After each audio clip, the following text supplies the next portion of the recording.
Hi everyone, and welcome to my channel where I talk about everything and anything.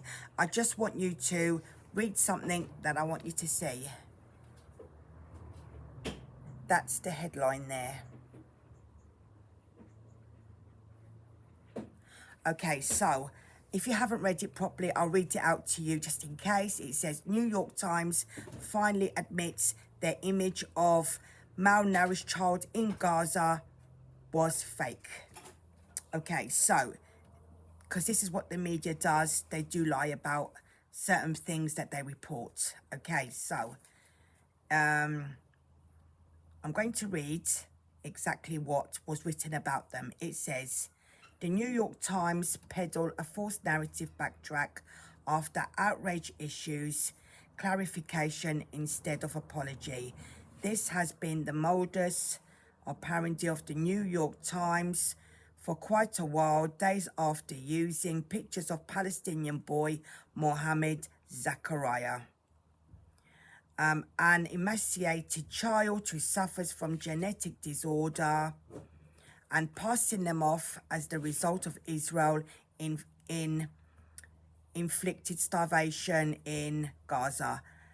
The New York Times has issued clarification, a statement issued by an New York spokesman on the X handle of New York Times communication and not the main handle of publication, says that they updated their story to add about his pre-existing health problems.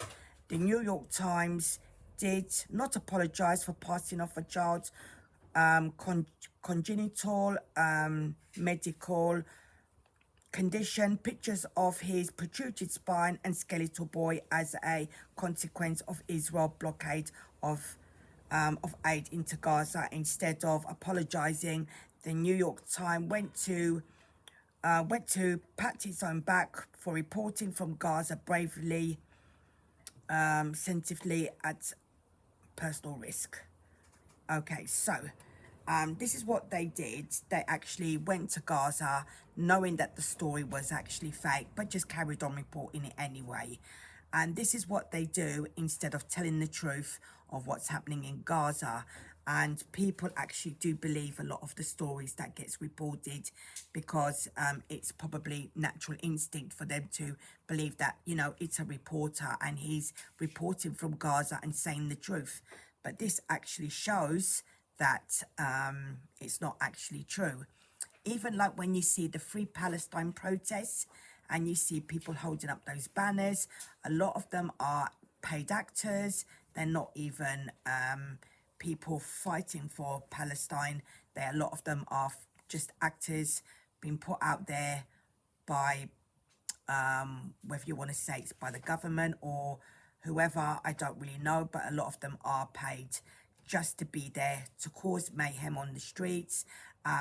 No really purpose to be there except just to cause mayhem on the streets and to carry on with this protest to make out as if they are fighting for Palestine and as if Israel is to blame for everything that's going on, when in actual fact, you know, Israel is literally just defending themselves from the Iran regime and having to defend themselves from that. And at the end of the day, they do have the right to defend themselves from whatever's going on. And, you know, I mean, Hamas can actually stop all this if they wanted to. They can stop all this goings on, but they don't want to, okay? They just don't want to stop because at the end of the day, why should they? You know, they're making out as if Israel isn't even bringing any food over to Gaza when it has actually been sent to the Gaza Strip, and they actually have control of whatever is being imported over there. You know, and they could stop all this. They could stop all the fighting. I mean, they are the ones who started it with the 7th of October, whatever happened in Israel at the time, you know, causing all that pain on Israel when there was no need for it whatsoever. So if Hamas wanted to stop it, it could stop tomorrow, but they don't want to stop that, you know. So at the end of the day, you know, Hamas is just, you know, as we know it, you know, they're there just to cause conflict. They don't want peace. They do not want peace. And, you know, so this is why, you know, Israel is having to carry on fighting until, you know, they get peace, you know, if they get peace eventually. But at the end of the day, they're just going to carry on, you know, fighting off Hamas for as long as they have to.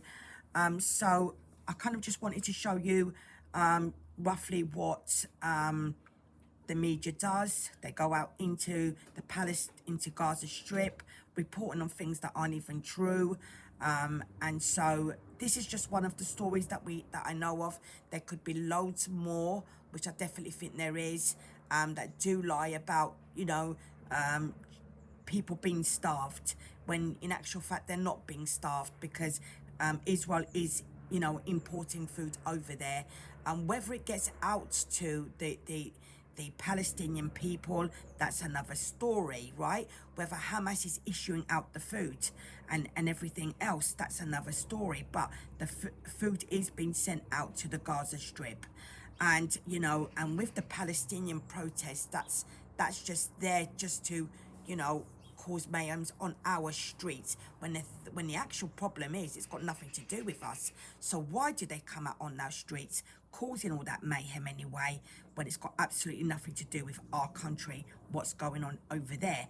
I mean, yes, you know, we want to see peace for them. We want them to be able to resolve whatever's going on.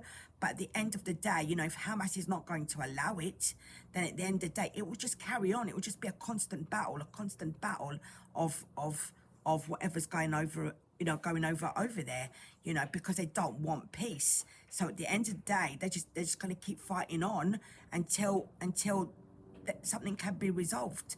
But, you know, those Palestinian people that are protesting are just all paid to be there, paid to cause mayhem on our streets. We don't really need that. We don't want it. But at the end of the day, you know, they're just all paid to be there. They're paid all, you know, and it's just you know, it's it's wrong, because you know what, if they are so bothered about Palestine and what's going on in Palestine, why don't they just go over there? You know, why don't just go over there instead of just like holding up these banners and causing mayhem on our streets? Why don't you just go over there then? Go over there, you know, go and give them a hand instead of you know, holding up your banners, you know, and causing problems on our streets. You know, our country has enough to deal with already, though. You know, we have enough problems over here. We have enough problems, like, you know, we have enough going on here that we need resolving, that doesn't get resolved. And then we have that to deal with, you know, and we have enough of our own problems over here that not getting resolved, and we're constantly having to do protests for all different things that's going on in this country, you know, day after day after day, which aren't getting resolved.